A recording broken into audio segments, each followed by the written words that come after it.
Live TV, सच सबसे आगे। आज वो चुप है, मन ही मन में मुझे लगता है वो खुश है। बिल्कुल वो खुश है कि संतों को सड़कों में मारा गया, जहां पे उनकी सरकार है। रिपोर्ट भेजेगी वो इटली में रिपोर्ट भेजेगी। मैं बोल रहा हूं, वो इटली में रिपोर्ट भेजेगी। देखिए, जहां पे मैंने एक सरकार बना ली, वहां पे हिंदू संतों को मैं मरवा रही हूं, और वहां से वाहवाही मिलेगी उसको, विक्रमादित्य की। वाह बेटा वाह, बहुत अच्छा किया सोनिया गांधी, अंतोनिया माइनो। नमस्कार, आदाब। आप देख रहे हैं द लाइव टीवी, आपके साथ मैं मोहम्मद अफजल आलम। अब ये कहा जा रहा है कि अब जल्द ही अर्नब गोस्वामी भी जेल जाएंगे। कांग्रेस ने रिपब्लिक भारत टीवी के प्रमुख एंकर अर्नब गोस्वामी के खिलाफ उत्तर प्रदेश, महाराष्ट्र, हरियाणा, छत्तीसगढ़ हर जगह केस हो चुका है। अर्नब गोस्वामी के ऊपर FIR दर्ज किया जा चुका है। क्या ये जहरीला इंसान इस तरह की बातें कर सकता है कि एक महिला के बारे में, देश की सबसे पुरानी पार्टी की अध्यक्षता के बाद तो छोड़िए, एक बुजुर्ग महिला के बारे में इस तरह की बातें करना कि साधु और संत के मरने पर सोनिया गांधी खुश होंगी और रिपोर्ट देंगी इटली में कि मैंने मरवा दिया, आपने सरकार, मेरी सरकार है वहाँ। ऐसी बातें और जहरीली और नफरत भरी बातें करना। और इसको ये भी समझ में नहीं आया कि जो महिला 1968 में अपना घर द्वार छोड़ करके हिंदुस्तान की बहू बनी और सब कुछ छोड़कर हिंदुस्तान को अपनाया और उसकी कर्म भूमि रही हिंदुस्तान में, और यही जन्मी, यही उन्होंने अपने बच्चे को जन्म दिया, यही विधवा हुई। वो शख्स इस तरह की बातें कर रहा है। उन्होंने देश के लिए क्या नहीं कुर्बानी दी। हो सकता है आप राजनीतिक रूप से उनसे सवाल पूछ सकते हैं, लेकिन आपके शब्दों की अदायगी कुछ और होती है। पूछने का क्वेश्चन जरूर पूछना चाहिए आपसे, लेकिन इस तरीके से एक महिला को इस तरह से बेइज्जत करना, वो भी देश की सबसे पुरानी पार्टी की अध्यक्ष, जो 20 साल तक अध्यक्ष रही है और साथ ही साथ अभी भी अंतरिम अध्यक्ष है कांग्रेस पार्टी की, उनसे इस तरह से बातें करना। देखिए ये वीडियो को सोनिया गांधी के, कि किस तरह से आप भी रो देंगे उनकी बातों को सुन करके, जिस तरह से उन्होंने कुर्बानी दिया है इस देश के लिए। जब ये मेरी देशभक्ति पर सवाल उठाते हैं तो इसका क्या सवाल है, इसका क्या मतलब है? हिंदुस्तान ने मुझको 31 साल पहले ही अपना लिया था। 31 साल पहले ही अपना लिया था, जिस दिन मैं इंदिरा जी की बहू बनकर यहाँ आई। मेरा जीवन इस देश ने सिर्फ देखा नहीं, यह देश मेरे जीवन के पल पल में शामिल रहा। मैं सुहागिन यही बनी, माँ यही बनी, मैं विधवा आपकी आंखों के सामने हुई। इस देश की सबसे महान पुत्री इंदिरा जी ने अपनी सांस मेरी बाहों में तोड़ी। मेरे खून की एक एक बूंद कहती है कि ये मेरा वतन है, ये मेरा वतन है। मेरी हिंदुस्तानियत पर सवाल उठाने वालों का जवाब मैं नहीं दूंगी, इस देश की जनता देगी और मुंह तोड़ जवाब देगी। तो देखा आपने कि सोनिया गांधी बता रही है कि मैं यहाँ बहू बन करके आई, ये मैंने यहाँ बच्चे को जन्म दिया, यहीं विधवा हुई। वो चाहती तो दूसरी शादी कर लेती और यहाँ से जा सकती थी, लेकिन उन्होंने कमिटमेंट किया कि मेरी आखिरी सांस मैं यहीं गुजारूंगी हिंदुस्तान में, और ये मेरी कर्म भूमि है। और साथ में आपको यही बताते कि इसके बाद जो कांग्रेस की अध्यक्षता के ऊपर जिस प्रकार टिप्पणी की अर्नब गोस्वामी ने, ये पत्रकार है नहीं, पत्रकार का लबादा ओढ़ करके गुंडागर्दी कर रहे हैं। और साथ में पूरे आज तक पत्रकारिता के इतिहास में किसी ने इस तरीके से पत्रकारिता को बदनाम नहीं किया होगा। एक पार्टी की बैटिंग करने के लिए, बीजेपी के एजेंडे को उछालने के लिए इस तरह से इतना हद तक कोई गिर जाएगा किसी ने नहीं सोचा होगा।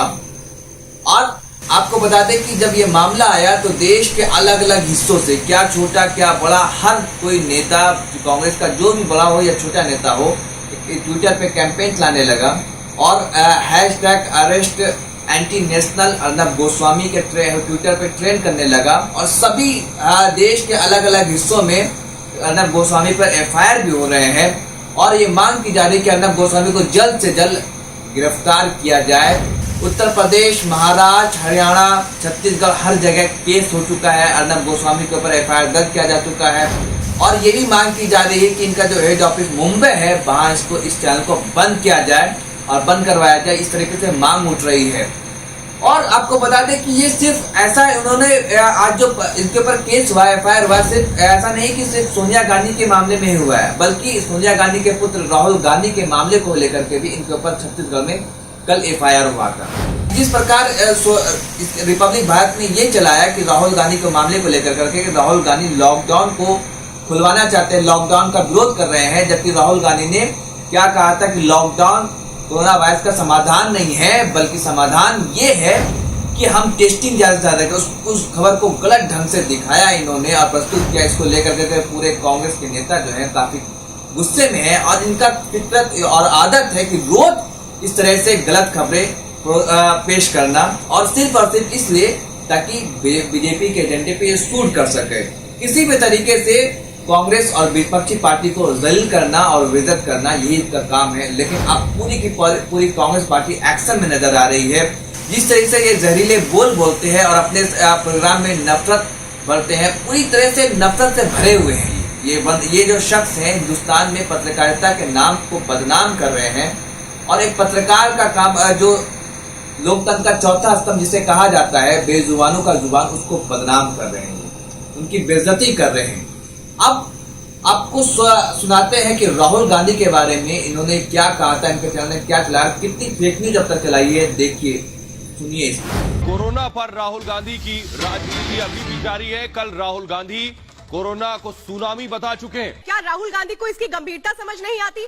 WHO तक तारीफ कर चुका है भारत की, लेकिन राहुल गांधी को क्यों नहीं समझ में आता? लोगों को क्या जबरदस्ती भ्रमित करने की कोशिश? ऐसे में राहुल गांधी का ये ट्वीट आना सीधे सीधे लोगों को डराने का मकसद है क्या? दरअसल मामला बताते हैं कि पूरा मामला क्या है। अब ये कहा जा रहा है कि अब जल्द ही अर्नब गोस्वामी भी जेल जाएंगे। मंगलवार को छत्तीसगढ़ कांग्रेस ने रिपब्लिक भारत टीवी के प्रमुख एंकर अर्नब गोस्वामी के खिलाफ सिविल लाइन थाने में एक शिकायत दी है।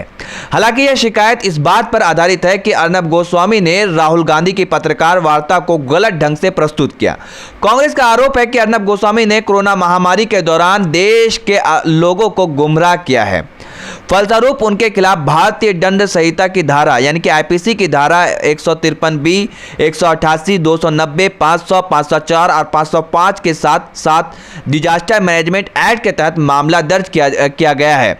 पुलिस सूत्रों का कहना है कि शिकायत को जल्द ही अमली जामा पहनाया जाएगा और अर्नब गोस्वामी की गिरफ्तारी के लिए टीम दिल्ली भी रवाना होगी। उल्लेखनीय है कि 16 अप्रैल को राहुल गांधी ने कोरोना बीमारी पर पत्रकारों के सवालों का जवाब देने के लिए एक वीडियो वार्ता आयोजित की थी। इस पत्रकार वार्ता की पूरी रिकॉर्डिंग यूट्यूब पर उपलब्ध है। उन्होंने इस पत्रकार वार्ता में कहा था कि टेस्टिंग को लेकर विश्व स्वास्थ्य संगठन WHO के गाइडलाइन के अनुसरण किया जाना चाहिए और सरकार को टेस्टिंग बढ़ाना चाहिए ताकि कोरोना के फैलाव का सही आकलन कर उसे रोका जा सके। उन्होंने यह भी कहा था कि टेस्टिंग बढ़ाए बिना किसी के लिए भी यह संभव नहीं होगा कि फैलाव किस तरह से हो रहा है और कहां हो रहा है और लॉकडाउन हटाने के बाद यह महामारी फिर से फैलने शुरू कर देगी। उन्होंने दक्षिण कोरिया और जर्मनी जैसे देशों के मुकाबले भारत में टेस्टिंग सुविधा और टेस्टिंग कराने वाले लोगों बढ़ाए जाने की आवश्यकता पर भी जोर दिया था। राहुल गांधी द्वारा कोरोना से लड़ने को लेकर जो तथ्य बताए गए थे उनकी पुष्टि professor Steve hang John Hopkins university जैसे अन्य विशेषज्ञों के द्वारा भी पूरे विश्व में की गई है, जो कि कोरोना महामारी को फैलने से रोकने के काम में लगे हुए हैं। उनकी भी यह राय थी कि बिना समुचित टेस्टिंग सुविधा के केवल देश को लॉकडाउन करना कोरोना महामारी से उत्पन्न समस्या का समाधान नहीं हो सकता। कांग्रेस नेता राहुल गांधी ने गरीबों के खाते में सीधे धन जमा किए जाने की जरूरत पर भी बल दिया था, ताकि महामारी के कारण आ रही आर्थिक कठिनाइयों से गरीब वर्ग निपट सके। कांग्रेस का कहना है कि राहुल गांधी की इस खबर को सही ढंग से प्रस्तुत करने के बजाय अर्नब गोस्वामी ने जानबूझकर पूरी पत्रकार वार्ता को गलत प्रस्तुत किया और कोरोना महामारी के खिलाफ लड़ाई में देश के लोगों को गुमराह किया।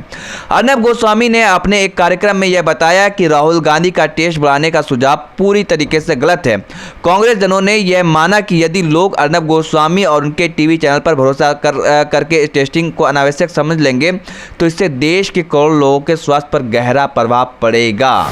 जी हाँ, बात दरअसल ये होती है कि हर किसी भी बहाने राहुल गांधी हो या कांग्रेस पार्टी हो या विपक्षी पार्टियों का रिपब्लिक भारत को मुखालफत करना और उनको जलील करना ही काम होता है। ये जो रिपब्लिक भारत है ये एक आईटी सेल के जैसा काम करता है। आपने देखा कि कभी भी ये मुखालफत कर रहा है और सरकार से सवाल पूछ रहा है, कभी नहीं। जिस प्रकार ये नौटंकी करते हैं और इसका पूरा का पूरा कुनबा, इसकी पूरी की पूरी चैनल और जो टीम है वो उसी ढांचे पे काम करती है।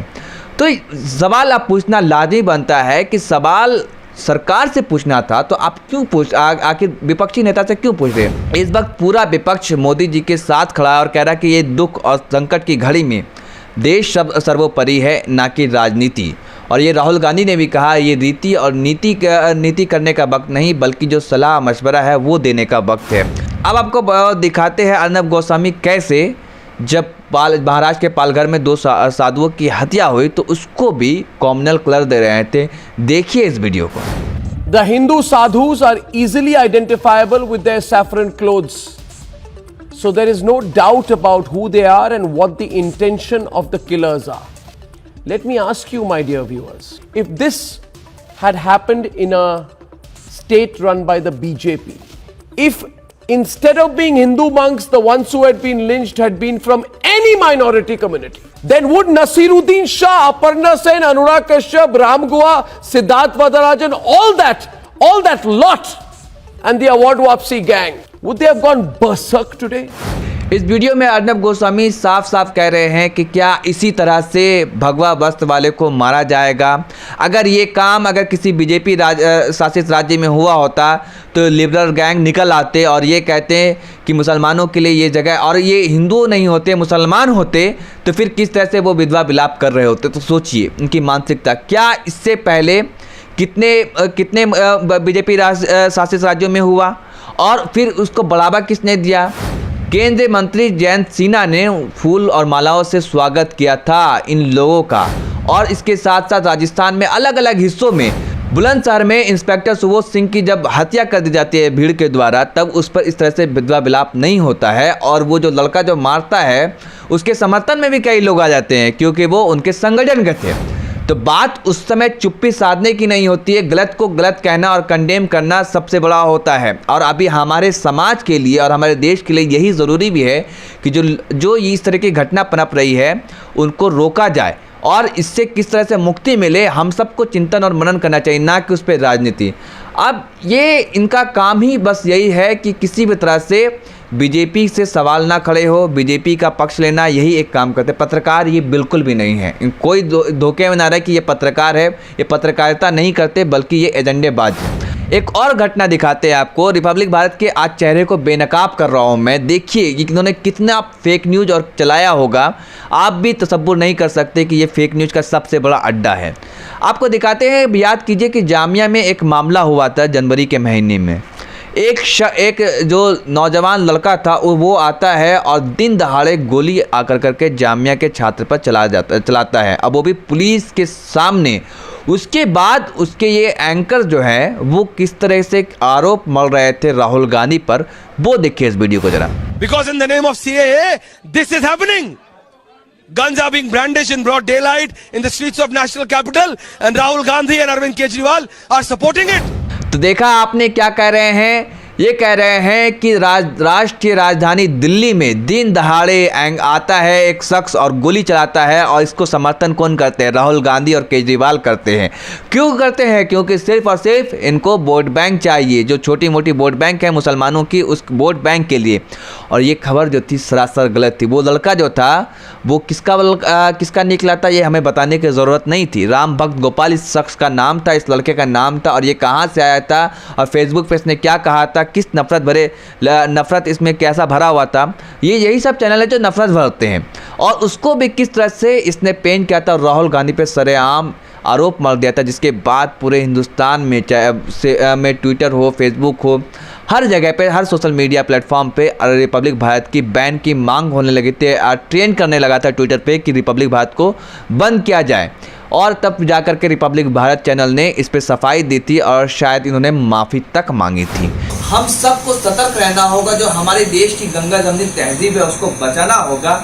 इनको तो इस काम के लिए पैसा मिलता है, ये एजेंडेबाजी सेट करने के लिए पैसा लेते हैं, लेकिन आप बिल्कुल ना, जो हिंदू और मुसलमान कोई बुरा नहीं है।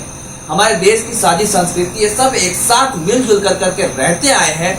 हम लोग आपसी भाईचारा और प्रेम बनाए रखें, और पत्रकार का जो काम होता है वो बिल्कुल ये कर नहीं रहे हैं। इसलिए इनके धोखे में और इनके बहकावे में ना आए, और प्लीज आप लोग एकता और मोहब्बत और इत्तेहाद बनाए रखें। आपसी समाज में एक दूसरे का मदद करें, चाहे हिंदू हो या मुस्लिम हो, सब मिलजुल कर रहे। जो हमारे देश की शाख और छवि है पूरी दुनिया में, उसको बरकरार रखें। कि हमारा देश जो जाना जाता है गंगा जमनी तहजीब के लिए, और दुनिया का वाहिद इकलौता ऐसा मुल्क है जहाँ पे हर धर्म, हर पंथ, हर मजहब के मानने वाले लोग प्यार और भाईचारा से और सादगी से रहते हैं।